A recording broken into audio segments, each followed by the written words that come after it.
The fourth book, entitled Melpomene. After the taking of Babylon, an expedition was led by Darius into Scythia. Asia abounding in men and vast sums flowing into the treasury, the desire seized him to exact vengeance from the Scyths, who had once in days gone by invaded Media, defeated those who met them in the field, and so begun the quarrel. During the space of 28 years, as I have before mentioned, the Scyths continued lords of the whole of Upper Asia. They entered Asia in pursuit of the Cimmerians and overthrew the empire of the Medes, who, till they came, possessed the sovereignty. On their return to their homes after the long absence of 28 years, a task awaited them little less troublesome than their struggle with the Medes. They found an army of no small size prepared to oppose their entrance. For the Scythian women, when they saw that time went on and their husbands didn't come back, had intermarried with their slaves. Now the Scythians blind all their slaves to use them in preparing their milk. The plan they follow is to thrust tubes made of bone, not unlike our musical pipes, up the vulva of the mare, and then to blow into the tubes with their mouths, some milking while the others blow. They say they do this because when the veins of the animal are full of air, the udder is forced down. The milk thus obtained is poured into deep wooden casks about which the blind slaves are placed, and then the milk is stirred round. That which rises to the top is drawn off and considered the best part. The under portion is of less account. Such is the reason why the Scythians blind all those whom they take in war. It arises from their not being tillers of the ground, but a pastoral race. When therefore the children sprung from these slaves, and the Scythian women grew to manhood and understood the circumstances of their birth, they resolved to oppose the army which was returning from Media. And first of all they cut off a tract of country from the rest of Scythia by digging a broad dike from the Tauric mountains to the vast lake of the Maeotis. Afterwards, when the Scythians tried to force an entrance, they marched out and engaged them. Many battles were fought, and the Scythians gained no advantage, until at last one of them thus addressed the remainder. "What are we doing, Scythians? We're fighting our slaves, diminishing our own number when we fall, and the number of those that belong to us when they fall by our hands. Take my advice, lay spear and bow aside, and let each man fetch his horsewhip, and go boldly up to them. So long as they see us with arms in our hands, they imagine themselves our equals in birth and bravery. But let them behold us with no other weapon but the whip, and they will feel that they are our slaves, and flee before us." The Scythians followed this counsel, and the slaves were so astounded that they forgot to fight, and immediately ran away. Such was the mode in which the Scythians, after being for a time the lords of Asia, and being forced to quit it by the Medes, returned and settled in their own country.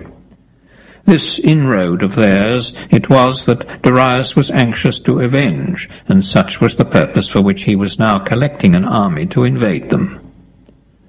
According to the account which the Scythians themselves give, they are the youngest of all nations. Their tradition is as follows.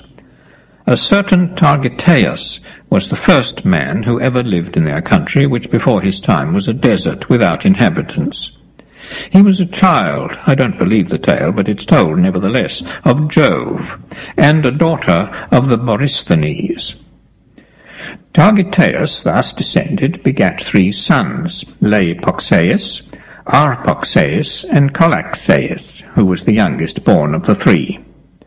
While they still ruled the land, there fell from the sky 4 implements, all of gold, a plough, a yoke, a battle-axe, and a drinking cup.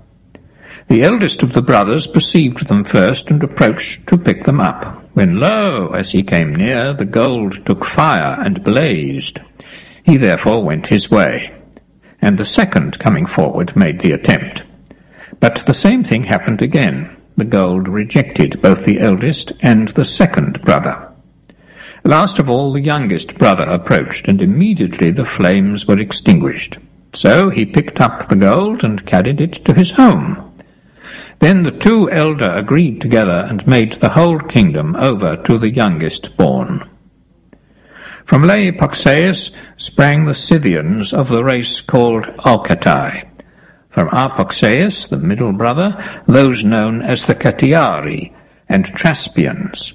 From Coloxeus, the youngest, the royal Scythians, or Paraletai. All together they are named Scoloti, after one of their kings. The Greeks, however, call them Scythians. Such is the account which the Scythians give of their origin. They add that from the time of Targeteus, their first king, to the invasion of their country by Darius is a period of 1,000 years, neither less nor more. The royal Scythians guard the sacred gold with the most especial care, and year by year offer great sacrifices in its honor. At this feast, if the man who has the custody of the gold should fall asleep in the open air, he's sure, the Scythians say, not to outlive the year. His pay, therefore, is as much land as he can ride round on horseback in a day. As the extent of Scythia is very great, Coloxeus gave each of his 3 sons a separate kingdom, one of which was of ampler size than the other 2. In this the gold was preserved. Above, to the northward of the fullest dwellers in Scythia, the country is said to be concealed from sight and made impassable by reason of the feathers, which are shed abroad abundantly. The earth and air are alike full of them, and this it is which prevents the eye from obtaining any view of the region. Such is the account which the Scythians give of themselves, and of the country which lies above them. The Greeks who dwell about the Pontus tell a different story. According to them, Heracles, when he was carrying off the cows of Geryon, arrived in the region which is now inhabited by the Scyths, but which was then a desert. Geryon lived outside the Pontus in an island called by the Greeks Erythia, near Gades, which is beyond the Pillars of Hercules, upon the ocean. Now some say that the ocean begins in the east and runs the whole way round the world, but they give no proof that this is really so. Heracles came from thence into the region now called Scythia, and being overtaken by storm and frost, drew his lion's skin about him and fell fast asleep. While he slept, his mares, which he had loosed from his chariot to graze, by some wonderful chance disappeared. On waking he went in quest of them, and after wandering over the whole country came at last to the district called the Woodland, where he found in a cave a strange being between a maiden and a serpent, whose form from the waist upwards was like that of a woman, while all below was like a snake.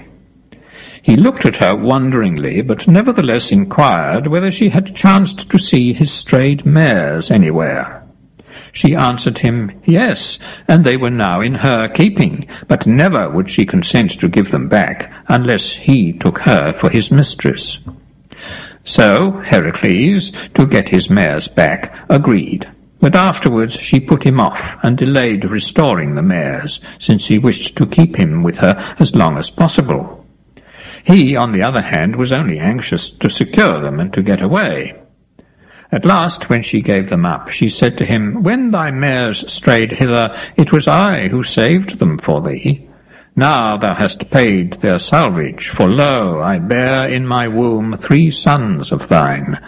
Tell me therefore, when thy sons grow up, what must I do with them? Wouldst thou wish that I should settle them here in this land whereof I am mistress, or shall I send them to thee?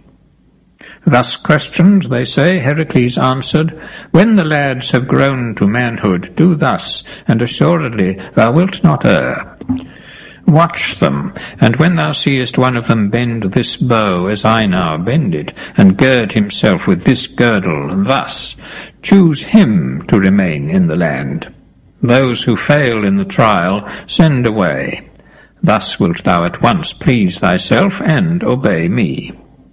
Hereupon he strung one of his bows, up to that time he had carried 2, and showed her how to fasten the belt. Then he gave both bow and belt into her hands. Now the belt had a golden goblet attached to its clasp. So after he had given them to her, he went his way, and the woman, when her children grew to manhood, first gave them severally their names. One she called Agathyrsus, one Gelonus, and the other, who was the youngest, Cities. Then she remembered the instructions she had received from Heracles, and in obedience to his orders she put her sons to the test. Two of them, Agathyrsus and Gelonus, proved unequal to the task enjoined. Their mother sent them out of the land. Cities, the youngest, succeeded, and so he was allowed to remain. From Cities, the son of Heracles, were descended the after kings of Scythia, and from the circumstance of the goblet which hung from the belt, the Scythians to this day wear goblets at their girdles. This was the only thing which the mother of Cities did for him. Such is the tale told by the Greeks who dwell around the Pontus. There's also another different story now to be related, in which I'm more inclined to put faith than in any other. It is that the wandering Scythians once dwelt in Asia, and there warred with the Messagetai, but with ill success. They therefore quitted their homes, crossed the Araxes, and entered the land of Cimmeria. For the land which is now inhabited by the Scyths was formerly the country of the Cimmerians. On their coming, the natives, who heard how numerous the invading army was, held a council. At this meeting opinion was divided, and both parties stiffly maintained their own view. But the council of the royal tribe was the braver, for the others urged that the best thing to be done was to leave the country and avoid a contest with so vast a host. But the royal tribe advised remaining and fighting for the soil to the last. As neither party chose to give way, the one determined to retire without a blow and yield their lands to the invaders, but the other, remembering the good things which they had enjoyed in their homes, and picturing to themselves the evils which they had to expect if they gave them up, resolved not to flee, but rather to die, and at least be buried in their fatherland. Having thus decided, they drew apart in two bodies, the one as numerous as the other, and fought together. All of the royal tribe were slain, and the people buried them near the river Tyrus, where their grave is still to be seen. Then the rest of the Cimmerians departed, and the Scythians, on their coming, took possession of a deserted land. Scythia still retains traces of the Cimmerians. There are Cimmerian castles and a Cimmerian ferry, also a tract called Cimmeria, and a Cimmerian Bosphorus. It appears likewise that the Cimmerians, when they fled into Asia to escape the Scyths, made a settlement in the peninsula where the Greek city of Sinope was afterwards built. The Scyths, it's plain, pursued them, and missing their road, poured into Media. For the Cimmerians kept the line which led along the seashore, but the Scyths in their pursuit held the Caucasus upon their right, thus proceeding inland and falling upon Media. This account is one which is common both to Greeks and barbarians. Aristeas also, son of Caestrobius, a native of Proconnesus, says in the course of his poem that wrapped in Dionysiac fury he went as far as the Isidones. Above them dwelt the Arimaspi, men with one eye. Still further the gold-guarding Griffins, and beyond these the Hyperboreans, who extended to the sea.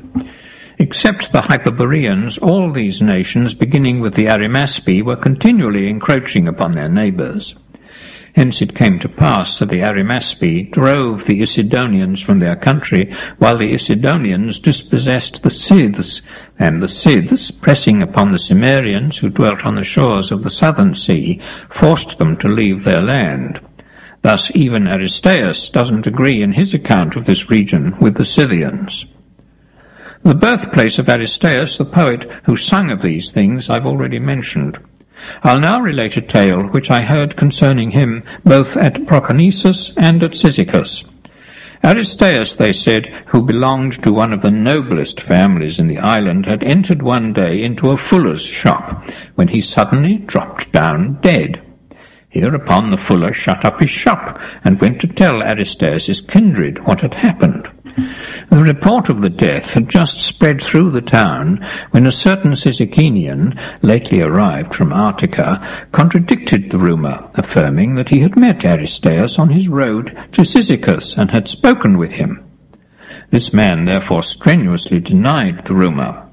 The relations, however, proceeded to the fuller's shop with all things necessary for the funeral, intending to carry the body away. But on the shop being opened, no Aristeus was found, either dead or alive. 7 years afterwards he reappeared, they told me, in Proconnesus, and wrote the poem, called by the Greeks the Arimaspeia, after which he disappeared a second time. This is the tale current in the 2 cities above mentioned. What follows I know to have happened to the Metapontines of Italy, 340 years after the second disappearance of Aristeus, as I collect by comparing the accounts given me at Proconnesus and Metapontum. Aristeus, then, as the Metapontines affirm, appeared to them in their own country and ordered them to set up an altar in honour of Apollo, and to place near it a statue to be called that of Aristeus the Proconnesian. Apollo, he told them, had come to their country once, though he had visited no other Italiots, and he had been with Apollo at the time, not, however, in his present form, but in the shape of a crow.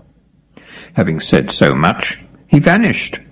Then the Metapontines, as they relate, sent to Delphi, and inquired of the god in what light they were to regard the appearance of this ghost of a man. The Pythoness, in reply, bade them attend to what the spectre said, for so it would go best with them. Thus advised, they did as they had been directed, and there is now a statue bearing the name of Aristeus, close by the image of Apollo in the marketplace of Metapontum, with bay trees standing around it.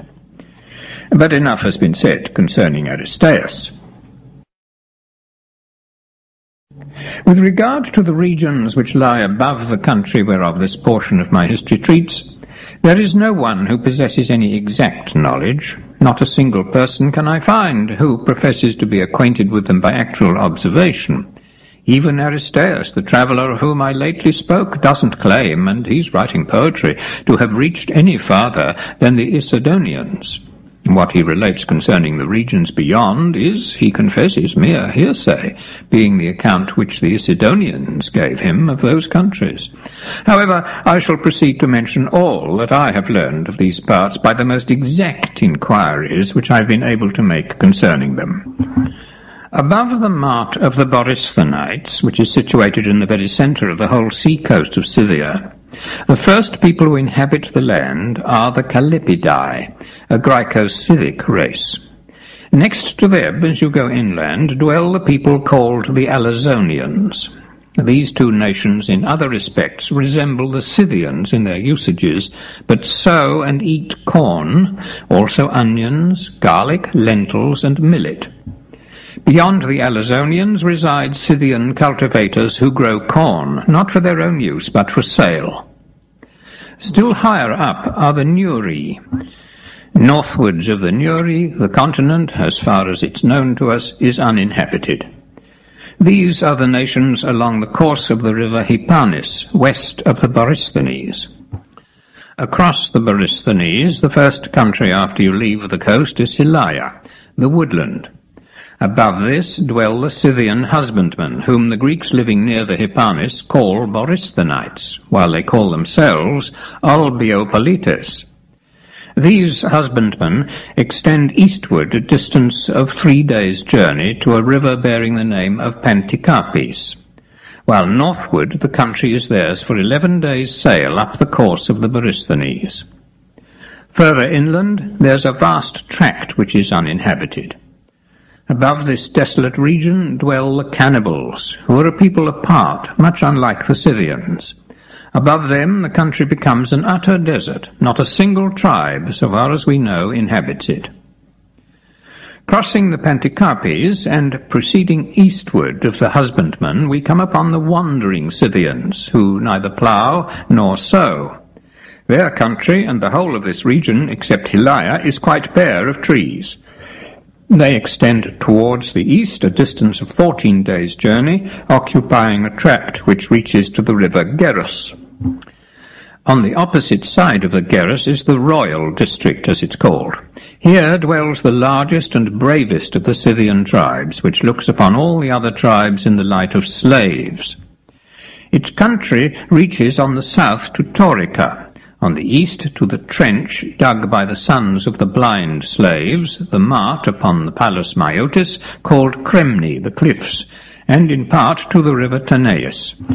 North of the country of the royal Scythians are the Melanchlaeni, black robes, a people of quite a different race from the Scythians. Beyond them lie marshes and a region without inhabitants, so far as our knowledge reaches. When one crosses the Tanais, one is no longer in Scythia. The first region on crossing is that of the Sauromatai, who, beginning at the upper end of the Palus Myotis, stretch northward a distance of 15 days' journey, inhabiting a country which is entirely bare of trees, whether wild or cultivated. Above them, possessing the second region, dwell the Budini, whose territory is thickly wooded with trees of every kind. Beyond the Budini, as one goes northward, first there's a desert, 7 days' journey across, after which, if one inclines somewhat to the east, the Thisagatai are reached, a numerous nation quite distinct from any other, and living by the chase. Adjoining them, and within the limits of the same region, are the people who bear the name of Irkai. They also support themselves by hunting, which they practice in the following manner. The hunter climbs a tree, the whole country abounding in wood, and there sets himself in ambush. He has a dog at hand, and a horse trained to lie down upon its belly, and thus make itself low. The hunter keeps watch, and when he sees his game, lets fly an arrow. Then, mounting his horse, he gives the beast chase, his dog following hard all the while. Beyond these people, a little to the east, dwells a distinct tribe of Scyths, who revolted once from the royal Scythians and migrated into these parts. As far as their country, the tract of land whereof I've been speaking is all a smooth plain, and the soil deep. Beyond, you enter on a region which is rugged and stony. Passing over a great extent of this rough country, you come to a people dwelling at the foot of lofty mountains, who are said to be all, both men and women, bald from their birth, to have flat noses and very long chins. These people speak a language of their own, but the dress which they wear is the same as the Scythians. They live on the fruit of a certain tree, the name of which is ponticum. In size it's about equal to our fig tree, and it bears a fruit like a bean, with a stone inside. When the fruit is ripe, they strain it through cloths. The juice which runs off is black and thick, and is called by the natives ashki. They lap this up with their tongues, and also mix it with milk for a drink, while they make the lees, which are solid, into cakes, and eat them instead of meat. For they have but few sheep in their country, in which there's no good pasturage.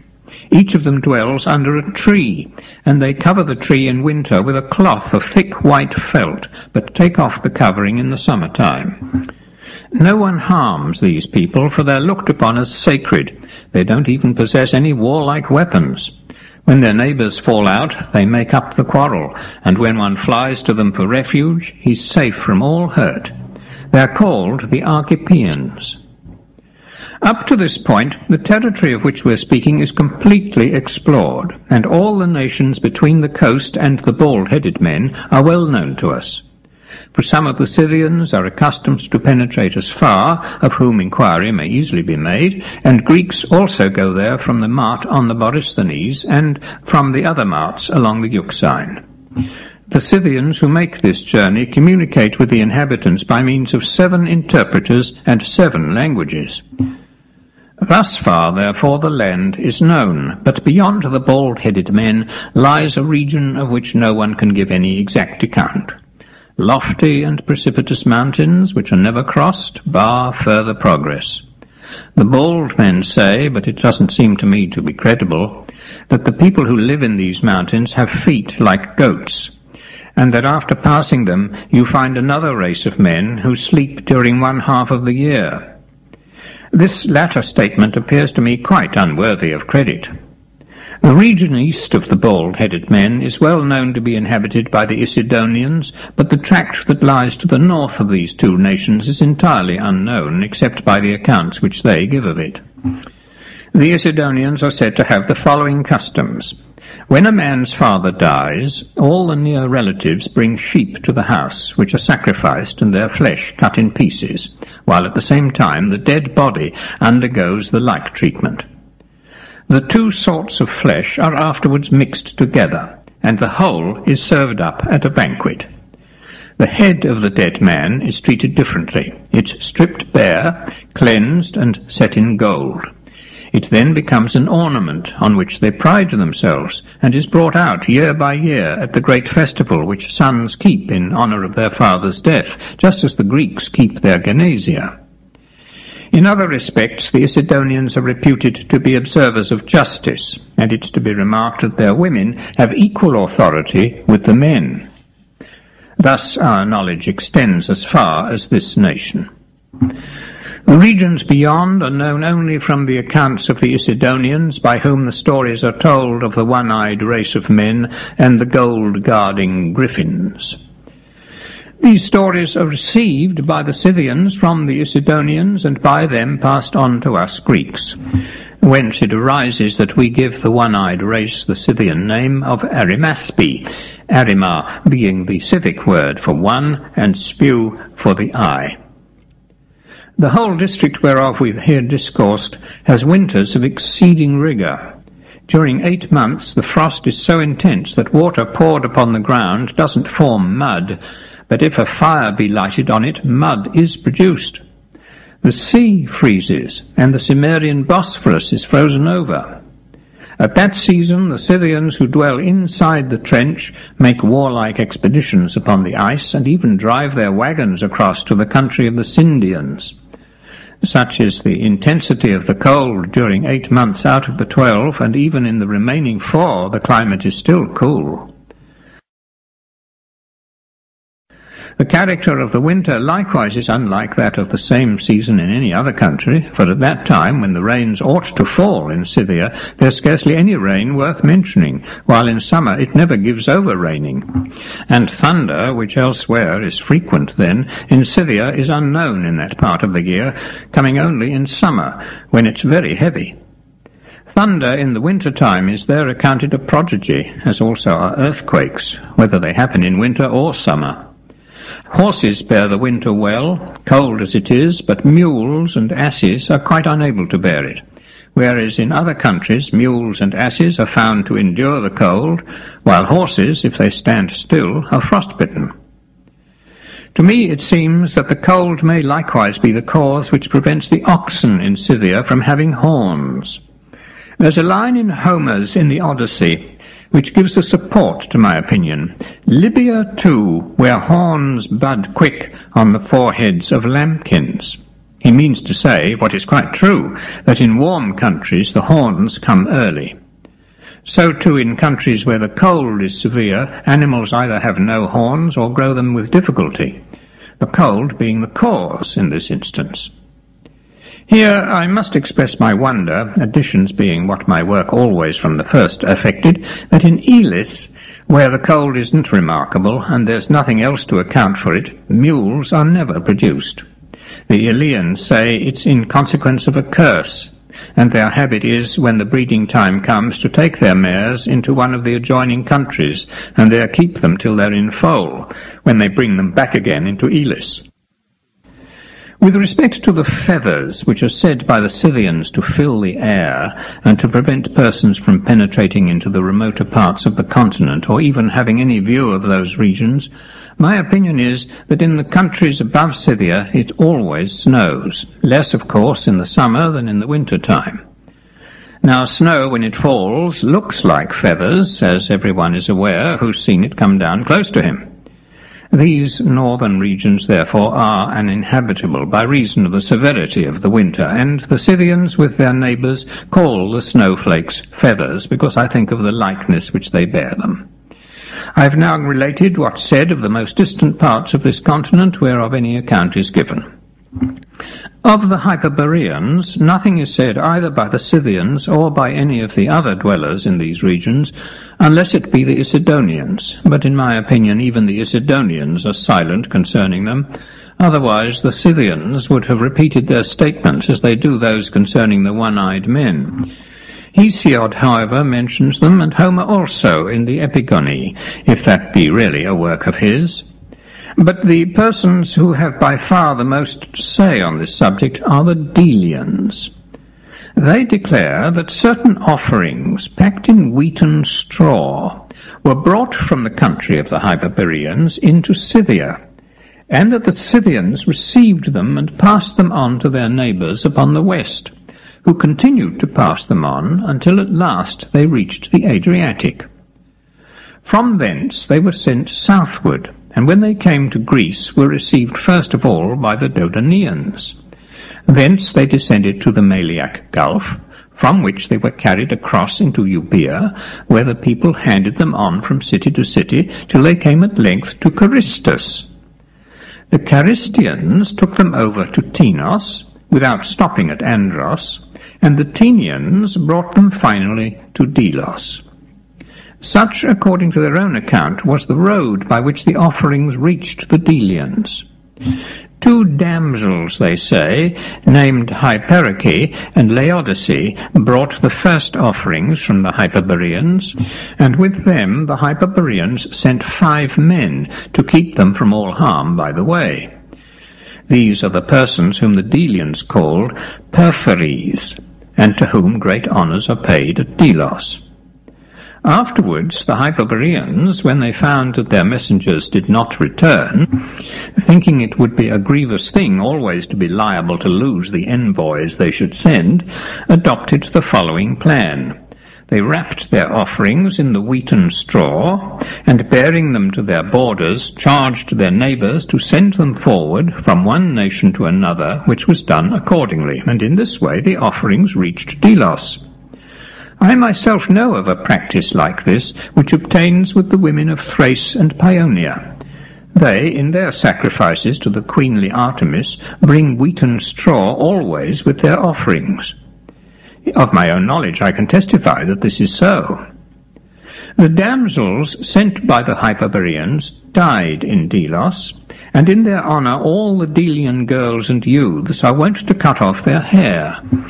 The girls, before their marriage day, cut off a curl, and twining it round a distaff, lay it upon the grave of the strangers. This grave is on the left as one enters the precinct of Artemis, and has an olive tree growing on it. The youths wind some of their hair round a kind of grass, and, like the girls, place it upon the tomb. Such are the honours paid to these damsels by the Delians. They add that once before there came to Delos by the same road as Hyperike and Laodice 2 other virgins from the Hyperboreans, whose names were Arge and Opis.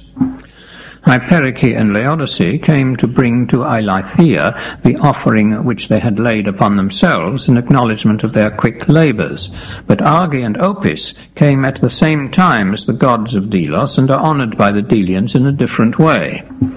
For the Delian women make collections in these maidens' names, and invoke them in the hymn which Olin, a Lycian, composed for them, and the rest of the islanders and even the Ionians have been taught by the Delians to do the like. This Olin, who came from Lycia, made the other old hymns also which are sung in Delos. The Delians add that the ashes from the thigh bones burnt upon the altar are scattered over the tomb of Opis and Arge. Their tomb lies behind the temple of Artemis, facing the east, near the banqueting hall of the Chians. Thus much then, and no more, concerning the Hyperboreans. As for the tale of Abaris, who is said to have been a Hyperborean, and to have gone with his arrow all round the world without once eating, I shall pass it by in silence.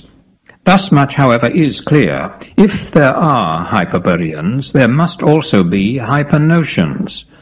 For my part, I can't but laugh when I see numbers of persons drawing maps of the world without having any reason to guide them, making as they do the ocean stream to run all round the earth, and the earth itself to be an exact circle, as if described by a pair of compasses, with Europe and Asia just of the same size. The truth in this matter I will now proceed to explain in a very few words, making it clear what the real size of each region is and what shape should be given them. The Persians inhabit a country upon the southern or Erythraean Sea. Above them to the north are the Medes. Beyond the Medes the Saspirians.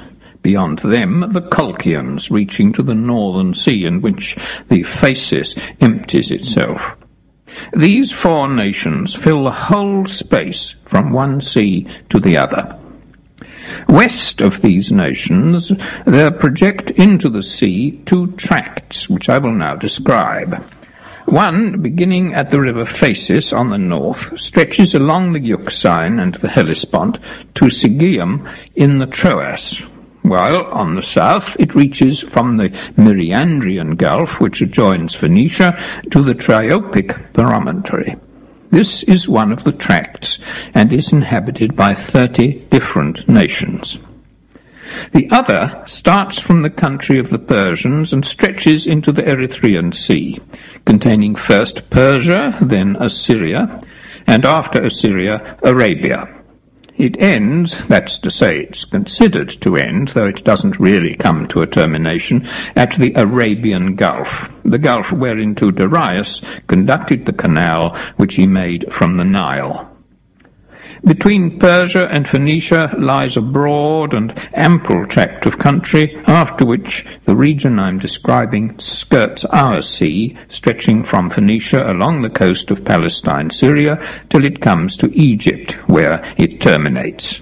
This entire tract contains but 3 nations. The whole of Asia, west of the country of the Persians, is comprised in these 2 regions. Beyond the tract occupied by the Persians, Medes, Saspirians, and Colchians towards the east, and the region of the sunrise, Asia is bounded on the south by the Erythraean Sea, and on the north by the Caspian and the river Araxes, which flows towards the rising sun. Till you reach India, the country is peopled. But further east it's void of inhabitants, and no one can say what sort of region it is. Such then is the shape and such the size of Asia. Libya belongs to one of the above-mentioned tracts, for it adjoins on Egypt. In Egypt the tract is at first a narrow neck, the distance from our sea to the Erythraean not exceeding 100,000 fathoms, or, in other words, 1,000 furlongs. But from the point where the neck ends, the tract which bears the name of Libya is of very great breadth. For my part, I am astonished that men should ever have divided Libya, Asia, and Europe as they have, for they're exceedingly unequal. Europe extends the entire length of the other 2, and for breadth will not even, as I think, bear to be compared to them. As for Libya, we know it to be washed on all sides by the sea, except where it's attached to Asia. This discovery was first made by Nikos, the Egyptian king, who, on desisting from the canal which he had begun between the Nile and the Arabian Gulf, sent to sea a number of ships manned by Phoenicians with orders to make for the Pillars of Hercules and return to Egypt through them and by the Mediterranean. The Phoenicians took their departure from Egypt by way of the Erythraean Sea, and so sailed into the southern ocean. When autumn came, they went ashore, wherever they might happen to be, and having sown a tract of land with corn, waited until the grain was fit to cut. Having reaped it, they again set sail, and thus it came to pass that 2 whole years went by, and it was not till the 3rd year that they doubled the Pillars of Hercules, and made good their voyage home.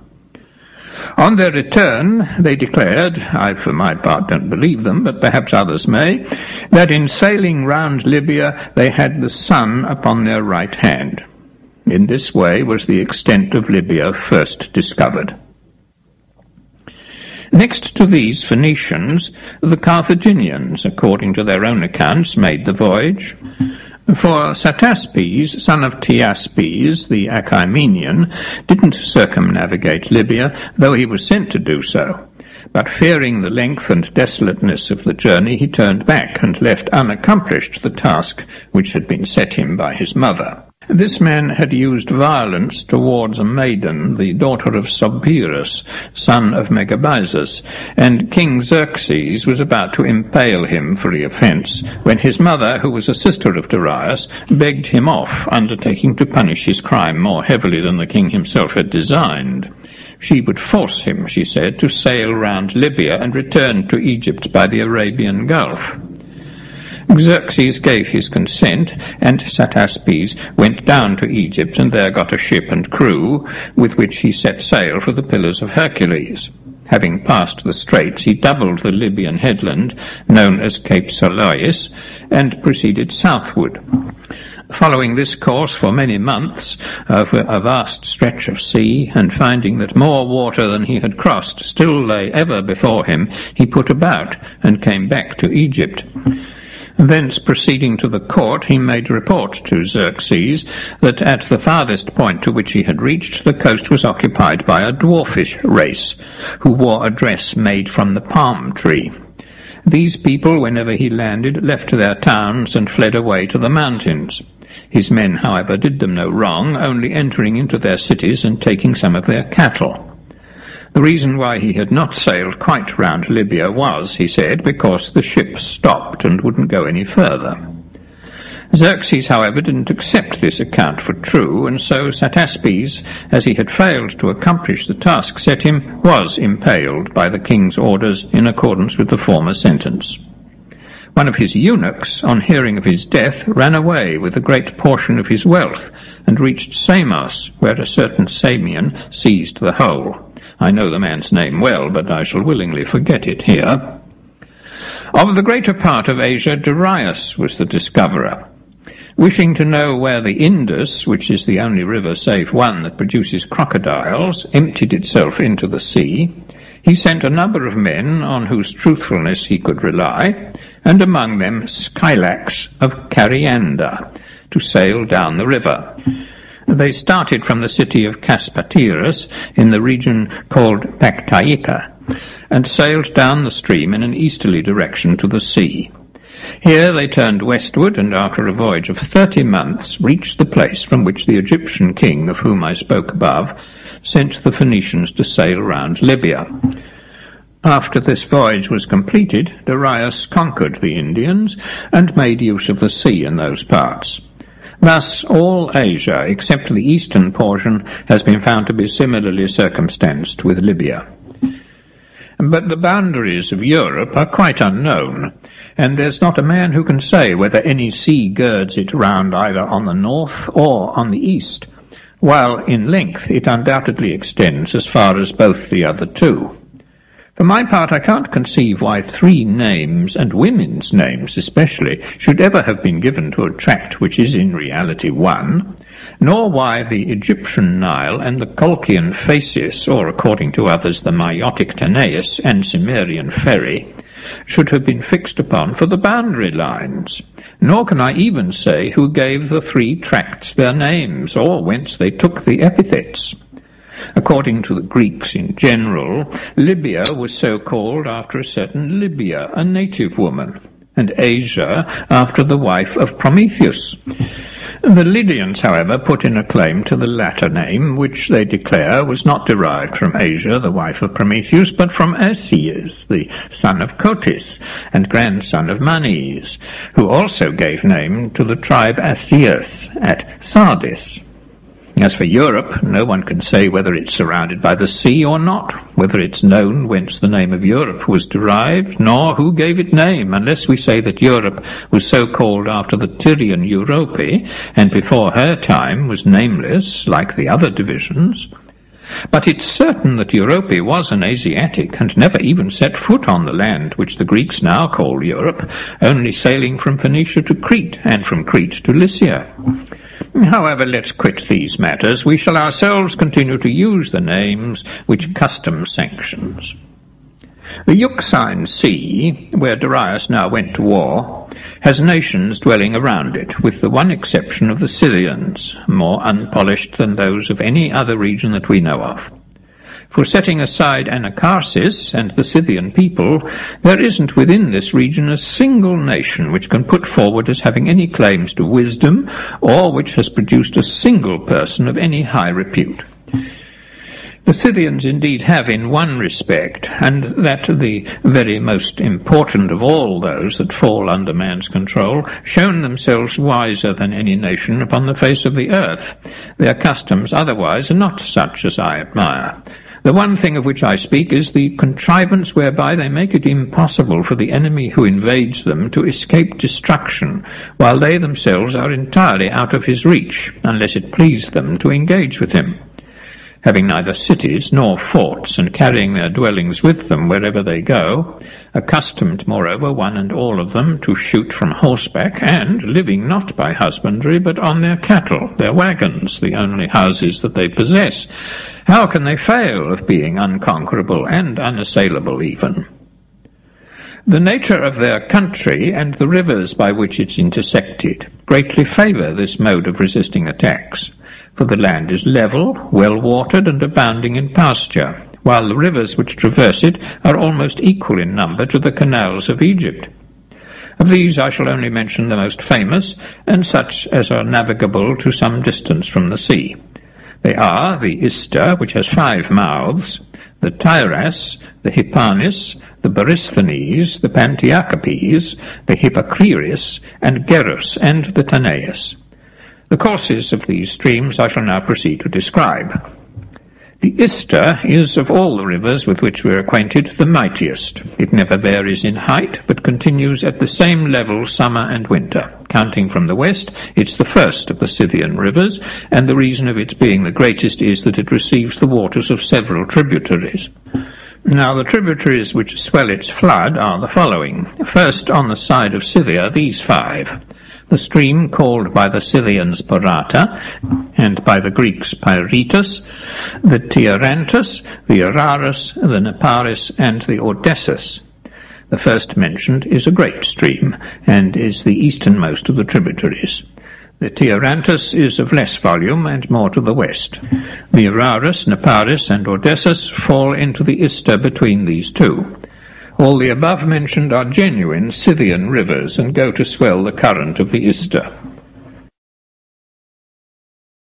From the country of the Agarthiaci comes down another river, the Maris, which empties itself into the same, and from the heights of Hymus descend with a northern course 3 mighty streams, the Atlas, the Orus, and the Tibesis, and pour their waters into it.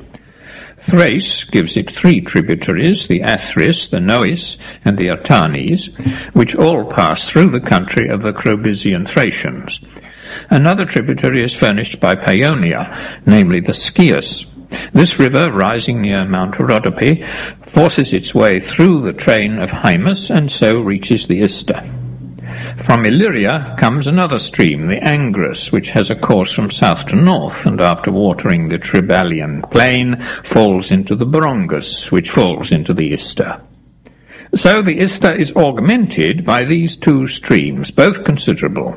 Besides all these, the Ister receives also the waters of the Carpis and the Alcis, 2 rivers running in a northerly direction from the country above the Umbrians. For the Ister flows through the whole extent of Europe, rising in the country of the Celts, the most westerly of all the nations of Europe, excepting the Sinetians, and thence running across the continent till it reaches Scythia, whereof it washes the flanks. All these streams, then, and many others, add their waters to swell the flood of the Ister, which thus increased becomes the mightiest of rivers. For undoubtedly, if we compare the stream of the Nile with the single stream of the Ister, we must give the preference to the Nile, of which no tributary river nor even rivulet augments the volume. The Ister remains at the same level both summer and winter, owing to the following reasons, as I believe. During the winter it runs at its natural height, or a very little higher, because in those countries there is scarcely any rain in winter but constant snow. When summer comes, this snow, which is of great depth, begins to melt and flows into the Ister, which is swelled at that season not only by this cause, but also by the rains, which are heavy and frequent at that part of the year. Thus the various streams which go to form the Ister are higher in summer than in winter, and just so much higher as the sun's power and attraction are greater, so that these two causes counteract each other, and the effect is to produce a balance, whereby the Ister remains always at the same level. This, then, is one of the great Scythian rivers. The next to it is the Tirus, which rises from a great lake separating Scythia from the land of the Nuri, and runs with a southerly course to the sea. Greeks dwell at the mouth of the river, who are called Tyritai. The third river is the Hypanis. This stream rises within the limits of Scythia and has its source in another vast lake, around which wild white horses graze. The lake is called, properly enough, the mother of the Hypanis. The Hypanis, rising here during the distance of 5 days' navigation, is a shallow stream, and the water sweet and pure. Thence, however, to the sea, which is a distance of 4 days, it's exceedingly bitter. This change is caused by its receiving into it at that point a brook, the waters of which are so bitter that although it's but a tiny rivulet, it nevertheless taints the entire Hypanis, which is a large stream among those of the second order. The source of this bitter spring is on the borders of the Scythian husbandmen, where they adjoin upon the Alazonians, and the place where it rises is called in the Scythic tongue Exampoius, which means in our language the sacred ways. The spring itself bears the same name. The Tirus and the Hypanis approach each other in the country of the Alazonians, but afterwards separate and leave a wide space between their streams. The fourth of the Scythian rivers is the Borysthenes. Next to the Ister, it's the greatest of them all, and in my judgment it's the most productive river, not merely in Scythia, but in the whole world, excepting only the Nile, with which no stream can possibly compare. It has upon its banks the loveliest and most excellent pasturages for cattle. It contains abundance of the most delicious fish. Its water is most pleasant to the taste. Its stream is limpid, while all the other rivers near it are muddy. The richest harvests spring up along its course, and where the ground isn't sown are the heaviest crops of grass, while salt forms in great plenty about its mouth without human aid, and large fish are taken in it of the sort called antacai, without any prickly bones and good for pickling. Nor are these the whole of its marvels. As far inland as the place named Gerus, which is distant 40 days' voyage from the sea, its course is known, and its direction is from north to south. But above this no one has traced it, so as to say through what countries it flows. It enters the territory of the Scythian husbandmen after running for some time across a desert region, and continues for 10 days' navigation to pass through the land which they inhabit. It's the only river besides the Nile, the sources of which are unknown to me, as they are also, I believe, to all the other Greeks. Not long before it reaches the sea, the Borysthenes is joined by the Hypanis, which pours its waters into the same lake. The land that lies between them, a narrow point like the beak of a ship, is called Cape Hippalaeus. Here is a temple dedicated to Demeter, and opposite the temple upon the Hypanis is the dwelling place of the Borysthenites. But enough has been said of these streams. Next in succession comes the fifth river, called the Pantykapes, which has, like the Borysthenes, a course from north to south and rises from a lake. The space between this river and the Borysthenes is occupied by the Scythians who are engaged in husbandry. After watering their country, the Pantykapes flows through Hylaia and empties itself into the Borysthenes. The sixth stream is the Hyperkairis, a river rising from a lake and running directly through the middle of the nomadic Scythians. It falls into the sea near the city of Karkanitis, leaving Hylaia and the course of Achilles to the right. The seventh river is the Gerus, which is a branch thrown out by the Peristhenes at the point where the course of that stream first begins to be known, to wit the region called by the same name as the stream itself, that's to say, Gerus. This river, on its passage towards the sea, divides the country of the nomadic from that of the royal Scyths. It runs into the Hypercharis. The eighth river is the Tanais, a stream which has its source far up the country in a lake of vast size, and which empties itself into another still larger lake, the Palus Maiotis, whereby the country of the royal Scythians is divided from that of the Sauromatai. The Tanais receives the waters of a tributary stream called the Hyrgis. Such, then, are the rivers of chief note in Scythia. The grass which the land produces is more apt to generate gall in the beasts that feed on it than any other grass which is known to us, as plainly appears on the opening of their carcasses. Thus abundantly are the Scythians provided with the most important necessaries. Their manners and customs come now to be described. They worship only the following gods, namely Hestia, whom they reverence beyond all the rest, Zeus and Ge, Earth, whom they consider to be the wife of Zeus, and after these Apollo, celestial Aphrodite, Heracles, and Ares. These gods are worshipped by the whole nation. The royal Scythians offer sacrifice likewise to Poseidon. In the Scythic tongue, Hestia is called Tabiti, Zeus, very properly in my judgment, Papoius, Ge, Appia, Apollo, Oitocyrus, celestial Aphrodite, Artimpasa, and Poseidon, Thamimasidas. They use no images, altars, or temples except in the worship of Ares, but in his worship they do use them. The manner of their sacrifices is everywhere and in every case the same. The victim stands with its 2 forefeet bound together by a cord, and the person who's about to offer, taking his station behind the victim, gives the rope a pull and thereby throws the animal down. As it falls, he invokes the god to whom he's offering, after which he puts a noose round the animal's neck and, inserting a small stick, twists it round and so strangles him. No fire is lighted, there's no consecration, and no pouring out of drink offerings. But directly that the beast is strangled, the sacrificer flays him, and then sets to work to boil the flesh.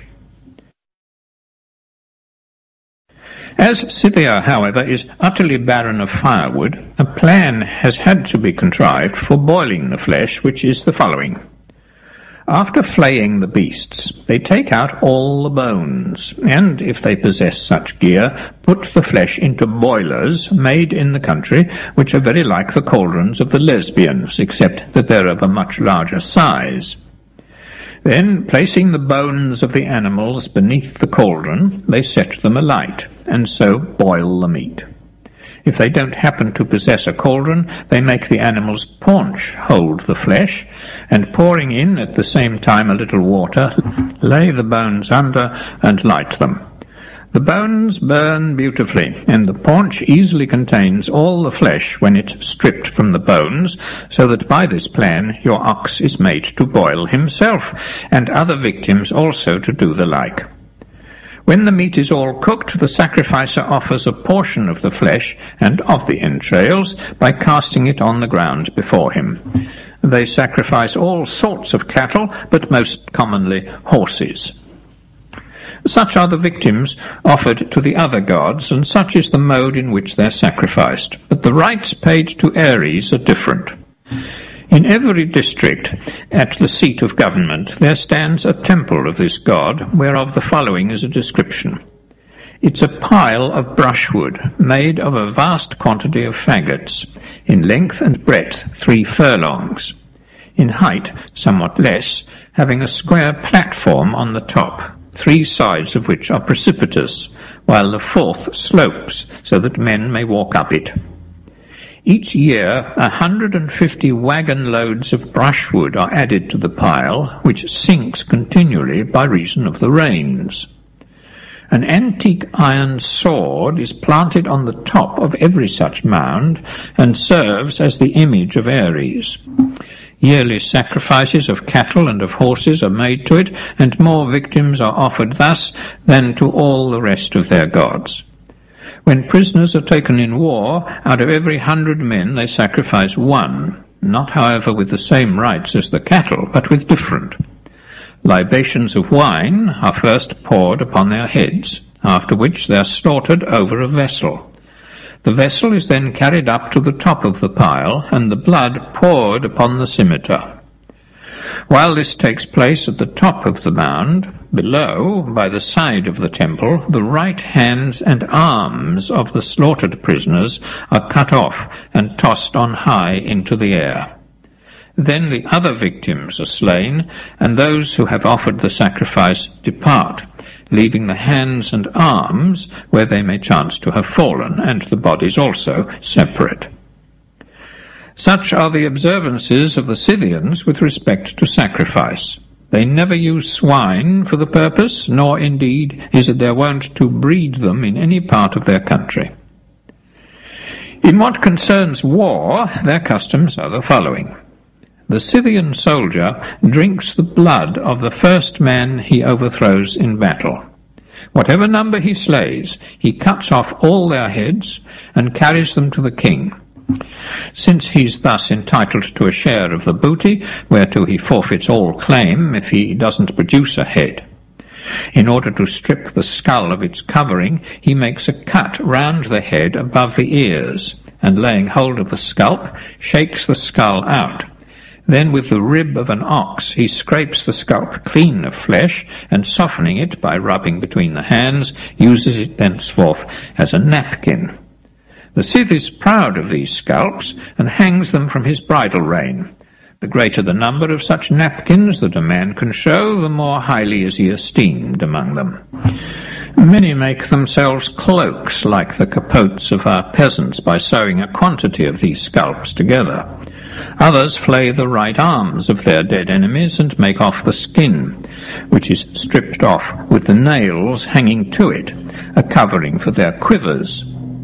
Now the skin of a man is thick and glossy, and would in whiteness surpass almost all other hides. Some even flay the entire body of their enemy, and stretching it upon a frame, carry it about with them wherever they ride. Such are the Scythian customs with respect to scalps and skins. The skulls of their enemies, not indeed of all, but of those whom they most detest, they treat as follows.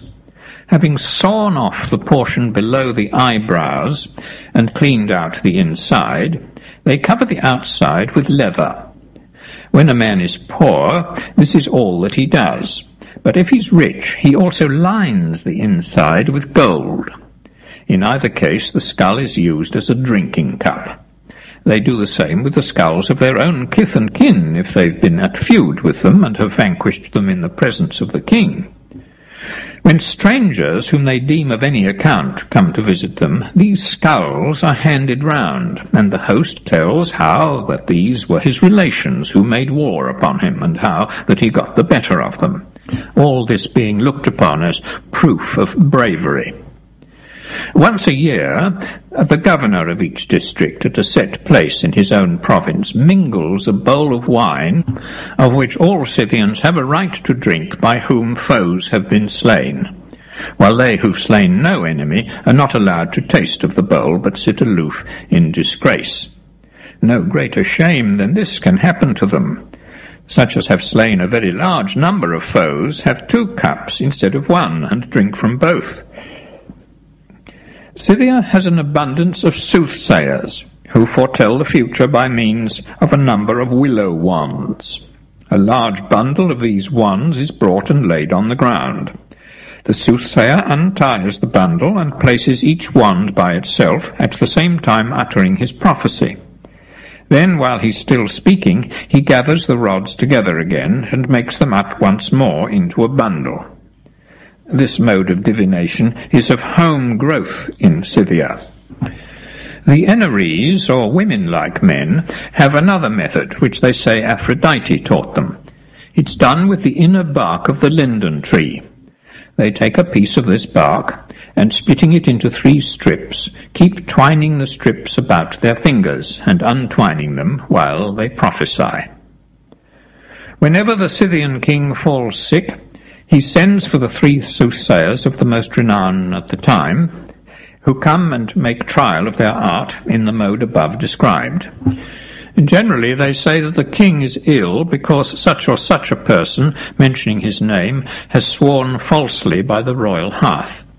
This is the usual oath among the Scythians when they wish to swear with very great solemnity. Then the man accused of having forsworn himself is arrested and brought before the king. The soothsayers tell him that by their art it's clear he has sworn a false oath by the royal hearth, and so caused the illness of the king. He denies the charge, protests that he has sworn no false oath, and loudly complains of the wrong done to him. Upon this the king sends for 6 new soothsayers, who try the matter by soothsaying. They too find the man guilty of the offence. Straightway he's beheaded by those who first accused him, and his goods are parted among them. If, on the contrary, they acquit him, other soothsayers and again others are sent for to try the case. Should the greater number decide in favour of the man's innocence, then they who first accused him forfeit their lives. The mode of their execution is the following. A wagon is loaded with brushwood, and oxen are harnessed to it. The soothsayers, with their feet tied together, their hands bound behind their backs and their mouths gagged, are thrust into the midst of the brushwood. Finally the wood is set alight, and the oxen, being startled, are made to rush off with the wagon. It often happens that the oxen and the soothsayers are both consumed together, but sometimes the pole of the wagon is burnt through, and the oxen escape with a scorching. Diviners, lying diviners, they call them, are burnt in the way described, for other causes besides the one here spoken of. When the king puts one of them to death, he takes care not to let any of his sons survive. All the male offspring are slain with the father, only the females being allowed to live. Oaths among the Scyths are accompanied with the following ceremonies. A large earthen bowl is filled with wine, and the parties to the oath, wounding themselves slightly with a knife or an awl, drop some of their blood into the wine. Then they plunge into the mixture a scimitar, some arrows, a battle-axe, and a javelin, all the while repeating prayers. Lastly, the 2 contracting parties drink each a draught from the bowl, as do also the chief men among the followers. The tombs of their kings are in the land of the Geri, who dwell at the point where the Borysthenes is first navigable. Here, when the king dies, they dig a grave which is square in shape and of great size. When it's ready, they take the king's corpse, and having opened the belly and cleaned out the inside, fill the cavity with a preparation of chopped cypress, frankincense, parsley seed, and anise seed, after which they sew up the opening, enclose the body in wax, and placing it on a wagon, carry it about through all the different tribes. On this procession each tribe, when it receives the corpse, imitates the example which is first set by the royal Scythians.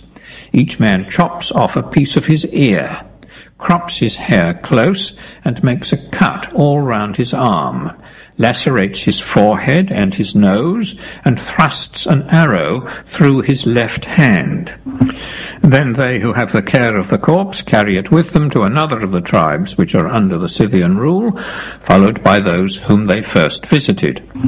On completing the circuit of all the tribes under their sway, they find themselves in the country of the Geri, who are the most remote of all, and so they come to the tombs of the kings. There the body of the dead king is laid in the grave prepared for it, stretched upon a mattress.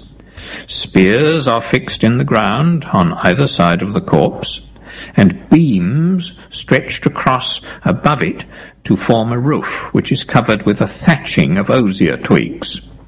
In the open space around the body of the king they bury one of his concubines, first killing her by strangling, and also his cupbearer, his cook, his groom, his lackey, his messenger, some of his horses, firstlings of all his other possessions, and some golden cups, for they used neither silver nor brass. After this they set to work and raise a vast mound above the grave, all of them vying with each other and seeking to make it as tall as possible. When a year is gone by, further ceremonies take place. 50 of the best of the late king's attendants are taken, all native Scythians, for as bought slaves are unknown in the country, the Scythian kings choose any of their subjects that they like to wait on them. 50 of these are taken and strangled, with 50 of the most beautiful horses. When they're dead, their bowels are taken out, and the cavity cleaned, filled full of chaff, and straightway sewn up again. This done, a number of posts are driven into the ground in sets of 2 pairs each, and on every pair half the felly of a wheel is placed archwise. Then strong stakes are run lengthways through the bodies of the horses from tail to neck, and they are mounted up upon the fellies, so that the felly in front supports the shoulders of the horses, while that behind sustains the belly and quarters, the legs dangling in mid-air. Each horse is furnished with a bit and bridle, which latter is stretched out in front of the horse and fastened to a peg. The 50 strangled youths are then mounted severally on the 50 horses.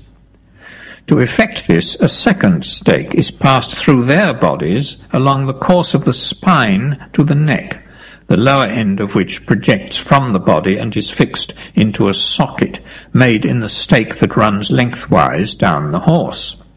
The 50 riders are thus ranged in a circle round the tomb, and so left. Such then is the mode in which the kings are buried. As for the people, when anyone dies, his nearest of kin lay him upon a wagon, and take him round to all his friends in succession. Each receives them in turn, and entertains them with a banquet, whereat the dead man is served with a portion of all that's set before the others. This is done for 40 days, at the end of which time the burial takes place. After the burial, those engaged in it have to purify themselves, which they do in the following way. First, they well soap and wash their heads. Then, in order to cleanse their bodies, they act as follows. They make a booth by fixing in the ground 3 sticks inclined towards one another, and stretching around them woolen felts, which they arrange so as to fit as close as possible. Inside the booth a dish is placed upon the ground, into which they put a number of red-hot stones, and then add some hemp seed. Hemp grows in Scythia. It's very like flax, only that it's a much coarser and taller plant.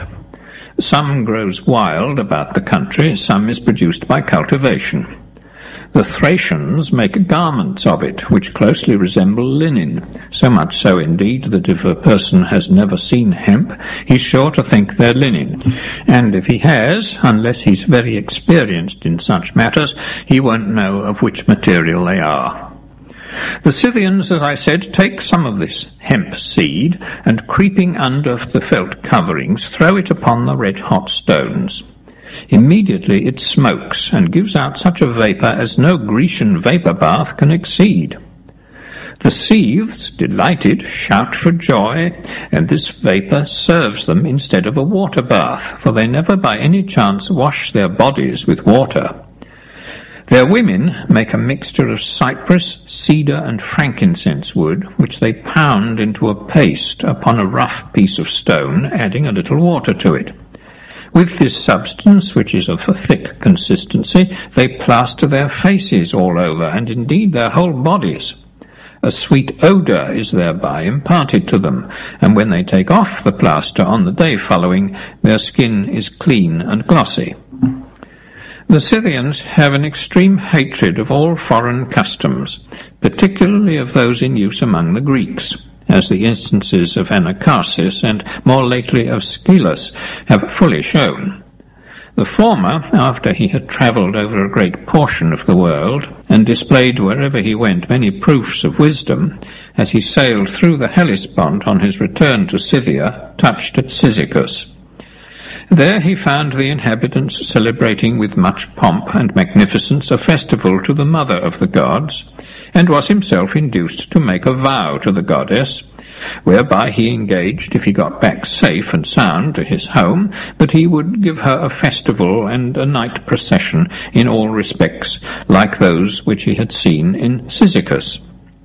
When therefore he arrived in Scythia, he betook himself to the district called the Woodland, which lies opposite the course of Achilles, and is covered with trees of all manner of different kinds, and there went through all the sacred rites with the tabor in his hand, and the images tied to him. While thus employed, he was noticed by one of the Scythians, who went and told King Saulius what he had seen. Then King Saulius came in person, and when he perceived what Anacharsis was about, he shot at him with an arrow, and killed him. To this day, if you ask the Scyths about Anacharsis, they pretend ignorance of him because of his Grecian travels and adoption of the customs of foreigners. I learnt, however, from Timnes, the steward of Areopathes, that Anacharsis was paternal uncle to the Scythian king Idanthyrsus, being the son of Gnorus, who was the son of Lycus and the grandson of Spargapathes. If Anacharsis were really of this house, it must have been by his own brother that he was slain, for Idanthyrsus was a son of the Saulius who put Anacharsis to death. I've heard, however, another tale, very different from this, which is told by the Peloponnesians. They say that Anacharsis was sent by the king of the Scyths to make acquaintance with Greece, that he went, and on his return home reported that the Greeks were all occupied in the pursuit of every kind of knowledge except the Lacedaemonians, who, however, alone knew how to converse sensibly. A silly tale this, which the Greeks have invented for their own amusement. There's no doubt that Anacharsis suffered death in the mode already related on account of his attachment to foreign customs and the intercourse which he held with the Greeks. Scyllus, likewise, the son of Areopathes, many years later, met with almost the very same fate. Areopathes, the Scythian king, had several sons, among them this Scyllus, who was the child not of a native Scyth, but of a woman of Istria. Bred up by her, Scyllus gained an acquaintance with the Greek language and letters. Some time afterwards, Areopathes was treacherously slain by Spargapathes, king of the Agathyrsi, whereupon Scyllus succeeded to the throne and married one of his father's wives, a woman named Opoia. This Opoia was a Scythian by birth, and had brought Areopathes a son called Oricus. Now, when Scyllus found himself king of Scythia, as he disliked the Scythic mode of life and was attached by his bringing up to the manners of the Greeks, he made it his usual practice, whenever he came with his army to the town of the Borysthenites, who, according to their own account, are colonists of the Milesians, he made it his practice, I say, to leave the army before the city, and having entered within the walls by himself, and carefully closed the gates, to exchange his Scythian dress for Grecian garments, and in this attire to walk about the forum without guards or retinue. The Borysthenites kept watch at the gates that no Scythian might see the king thus apparelled. Scyllus, meanwhile, lived exactly as the Greeks, and even offered sacrifices to the gods according to the Grecian rites. In this way he would pass a month or more with the Borysthenites, after which he would clothe himself again in his Scythian dress, and so take his departure. This he did repeatedly, and even built himself a house in Borysthenes, and married a wife there, who was a native of the place. But when the time came that was ordained to bring him woe, the occasion of his ruin was the following. He wanted to be initiated in the Dionysiac mysteries, and was on the point of obtaining admission to the rites when a most strange prodigy occurred to him. The house which he possessed, as I mentioned a short time back, in the city of the Borysthenites, a building of great extent, and erected at a vast cost, round which there stood a number of sphinxes and griffins carved in white marble, was struck by lightning from on high, and burnt to the ground. Silius nevertheless went on and received the initiation. Now the Scythians are wont to reproach the Greeks with their Dionysiac rage, and to say that it isn't reasonable to imagine there is a god who impels men to madness. No sooner, therefore, was Silius initiated in the Dionysiac mysteries than one of the Borysthenites went and carried the news to the Scythians. "You Scyths laugh at us," he said, "because we rave when the god seizes us. But now our god has seized upon your king, who raves like us and is maddened by the influence. If you think I don't tell you true, come with me and I'll show him to you."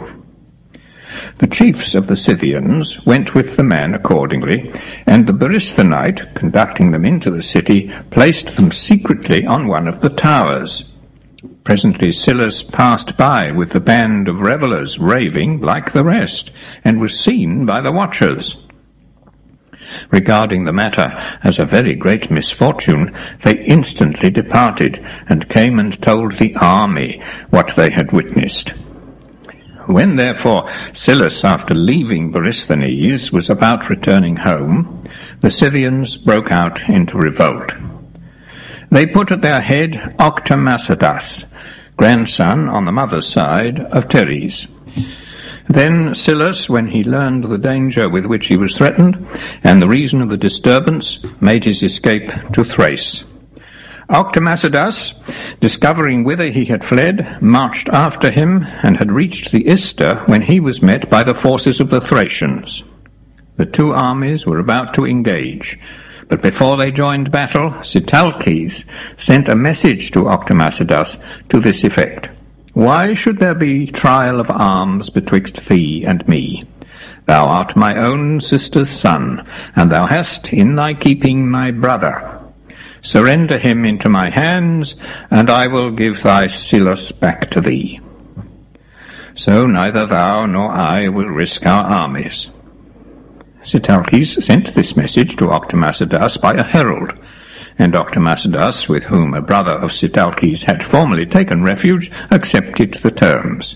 He surrendered his own uncle to Sitalces, and obtained in exchange his brother Silius. Sitalces took his brother with him and withdrew, but Octomasidas beheaded Silius upon the spot. Thus rigidly do the Scythians maintain their own customs, and thus severely do they punish such as adopt foreign usages. What the population of Scythia is, I wasn't able to learn with certainty. The accounts which I received varied from one another. I heard from some that they were very numerous indeed. Others made their numbers but scanty for such a nation as the Scyths. Thus much, however, I witnessed with my own eyes. There is a tract called Exampius between the Borysthenes and the Hypanis. I made some mention of it in a former place, where I spoke of the bitter stream, which, rising there, flows into the Hypanis, and renders the water of that river undrinkable. Here then stands a brazen bowl, 6 times as big as that at the entrance of the Euxine, which Pausanias, the son of Cleombrotus, set up. Such as have never seen that vessel may understand me better if I say that the Scythian bowl holds with ease 600 amphorae, and is of the thickness of 6 fingers' breadth. The natives gave me the following account of the manner in which it was made. One of their kings, by name Ariantas, wishing to know the number of his subjects, ordered them all to bring him, on pain of death, the point of one of their arrows. They obeyed, and he collected thereby a vast heap of arrowheads, which he resolved to form into a memorial that might go down to posterity. Accordingly, he made of them this bowl, and dedicated it at Exampius. This was all that I could learn concerning the number of the Scythians. The country has no marvels except its rivers, which are larger and more numerous than those of any other land. These and the vastness of the great plain are worthy of note, and one thing besides, which I'm about to mention, they show a footmark of Heracles, impressed on a rock, in shape like the print of a man's foot, but 2 cubits in length. It's in the neighbourhood of the Tiras. Having described this, I return to the subject on which I originally proposed to discourse. The preparations of Darius against the Scythians had begun. Messengers had been dispatched on all sides with the king's commands, some being required to furnish troops, others to supply ships, others again to bridge the Thracian Bosphorus, when Artabanus, son of Hystaspes and brother of Darius, entreated the king to desist from his expedition, urging on him the great difficulty of attacking Scythia. Good, however, as the advice of Artabanus was, it failed to persuade Darius. He therefore ceased his reasonings, and Darius, when his preparations were complete, led his army forth from Susa. It was then that a certain Persian, by name Eurybazus, the father of 3 sons, all of whom were to accompany the army, came and prayed the king that he would allow one of his sons to remain with him. Darius made answer as if he regarded him in the light of a friend who had urged a moderate request, that he would allow them all to remain. Eurybazus was overjoyed, expecting that all his children would be excused from serving. The king, however, bade his attendants take the 3 sons of Eurybazus, and forthwith put them to death. Thus they were all left behind, but not till they had been deprived of life. When Darius, on his march from Susa, reached the territory of Chalcedon, on the shores of the Bosphorus, where the bridge had been made, he took ship and sailed thence to the Cyanean islands, which according to the Greeks once floated. He took his seat also in the temple, and surveyed the Pontus, which is indeed well worthy of consideration. There's not in the world any other sea so wonderful. It extends in length 11,100 furlongs, and its breadth at the widest part is 3,300. The mouth is but 4 furlongs wide, and this strait, called the Bosphorus, and across which the bridge of Darius had been thrown, is 120 furlongs in length, reaching from the Euxine to the Propontis. The Propontis is 500 furlongs across and 1,400 long. Its waters flow into the Hellespont, the length of which is 400 furlongs and the width no more than 7. The Hellespont opens into the wide sea called the Aegean. The mode in which these distances have been measured is the following. In a long day, a vessel generally accomplishes about 70,000 fathoms. In the night, 60,000. Now from the mouth of the Pontus to the river Phasis, which is the extreme length of this sea, is a voyage of 9 days and 8 nights, which makes the distance 1,110,000 fathoms, or 11,100 furlongs. Again, from Syndica to Themyscira on the river Thermodon, where the Pontus is wider than at any other place, is a sail of 3 days and 2 nights, which makes 330,000 fathoms, or 3,300 furlongs. Such is the plan on which I have measured the Pontus, the Bosphorus, and the Hellespont, and such is the account which I have to give of them. The Pontus has also a lake belonging to it, not very much inferior to itself in size. The waters of this lake run into the Pontus. It's called the Myotis, and also the mother of the Pontus. Darius, after he had finished his survey, sailed back to the bridge which had been constructed for him by Mandrocles, a Samian.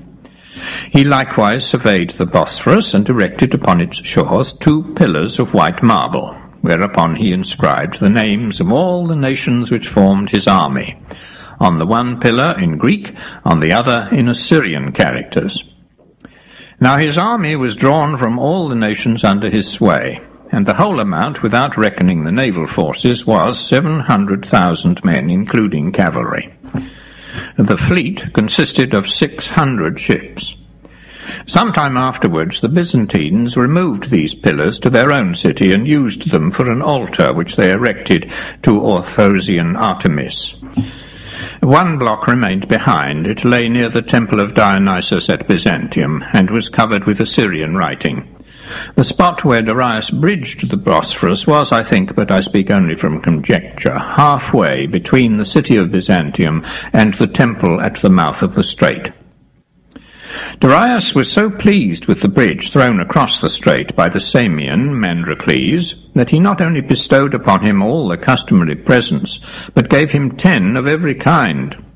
Mandrocles, by way of offering first fruits from these presents, caused a picture to be painted which he showed the whole of the bridge, with King Darius sitting in a seat of honour and his army engaged in the passage.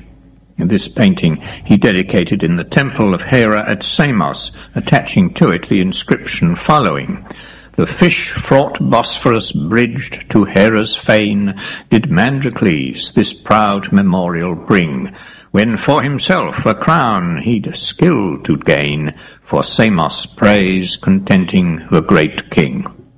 Such was the memorial of his work, which was left by the architect of the bridge. Darius, after rewarding Mandrocles, passed into Europe, while he ordered the Ionians to enter the Pontus and sail to the mouth of the Ister. There he bade them throw a bridge across the stream and await his coming.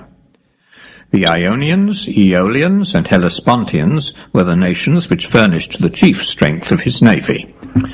So the fleet, threading the Chianian Isles, proceeded straight to the Ister, and mounting the river to the point where its channels separate, a distance of 2 days' voyage from the sea, yoked the neck of the stream. Meantime Darius, who had crossed the Bosphorus by the bridge over it, marched through Thrace, and happening upon the sources of the Tiaris, pitched his camp and made a stay of 3 days. Now the Tiaris is said by those who dwell near it to be the most healthful of all streams, and to cure, among other diseases, the scab, either in man or beast. Its sources, which are 38 in number, all flowing from the same rock, are in part cold, in part hot. They lie at an equal distance from the town of Heraium, near Perinthus, and Apollonia on the Euxine, a 2 days' journey from each. This river, the Tiaris, is a tributary of the Condadestus, which runs into the Aglianes, and that into the Hebrus. The Hebrus empties itself into the sea near the city of Inus. Here then, on the banks of the Tiaris, Darius stopped and pitched his camp. The river charmed him so that he caused a pillar to be erected in this place also, with an inscription to the following effect: "The fountains of the Tiaris afford the best and most beautiful water of all rivers. They were visited on his march into Scythia by the best and most beautiful of men, Darius, son of Hystaspes, king of the Persians, and of the whole continent." Such was the inscription which he set up at this place. Marching thence, he came to a second river, called the Artiscus, which flows through the country of the Odrysians. Here he fixed upon a certain spot, where every one of his soldiers should throw a stone as he passed by. When his orders were obeyed, Darius continued his march, leaving behind him great hills formed of the stones cast by his troops. Before arriving at the Ister, the first people whom he subdued were the Getae, who believe in their immortality. The Thracians of Salmydessus and those who dwelt above the cities of Apollonia and Mesembria, and the Syrmiadae and Nipsians, as they are called, gave themselves up to Darius without a struggle. But the Getae, obstinately defending themselves, were forthwith enslaved, notwithstanding that they are the noblest as well as the most just of all the Thracian tribes. The belief of the Getae in respect of immortality is the following. They think that they do not really die, but that when they depart this life, they go to Zalmoxis, who is called also Gebeleizes by some among them. To this god, every 5 years they send a messenger, who is chosen by lot out of the whole nation, and charged to bear him their several requests. Their mode of sending him is this. A number of them stand in order, each holding in his hand 3 darts. Others take the man who is to be sent to Zalmoxis, and swinging him by his hands and feet, toss him into the air so that he falls upon the points of the weapons. If he is pierced and dies, they think that the god is propitious to them, But if not, they lay the fault on the messenger, who, they say, is a wicked man, and so they choose another to send away. The messages are given while the man is still alive. This same people, when it lightens and thunders, aim their arrows at the sky, uttering threats against the god, and they don't believe that there's any god but their own. I'm told by the Greeks who dwell on the shores of the Hellespont and the Pontus that this Zalmoxis was in reality a man, that he lived at Samos, and while there was the slave of Pythagoras, son of Nitarchus. After obtaining his freedom, he grew rich, and leaving Samos, returned to his own country. The Thracians at that time lived in a wretched way, and were a poor, ignorant race.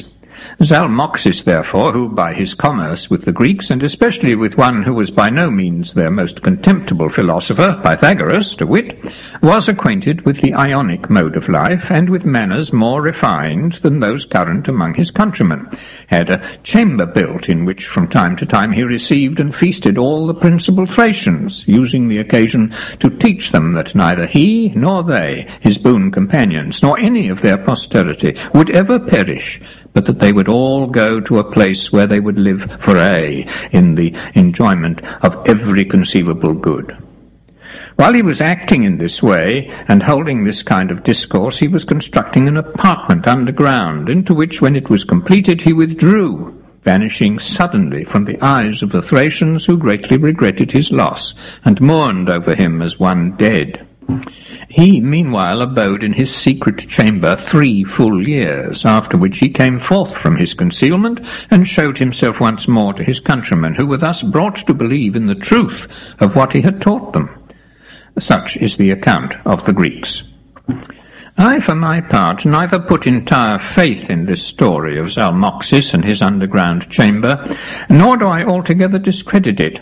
But I believe Zalmoxis to have lived long before the time of Pythagoras. Whether there was ever really a man of the name, or whether Zalmoxis is nothing but a native god of the Getae, I now bid him farewell.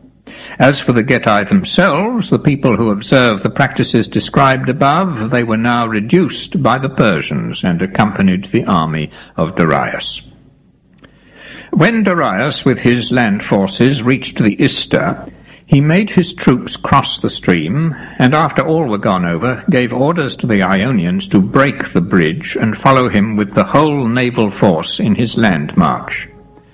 They were about to obey his command when the general of the Mytileneans, Cois, son of Erxander, having first asked whether it was agreeable to the king to listen to one who wished to speak his mind, addressed him in the words following: "Thou art about, sire, to attack a country no part of which is cultivated, and wherein there is not a single inhabited city.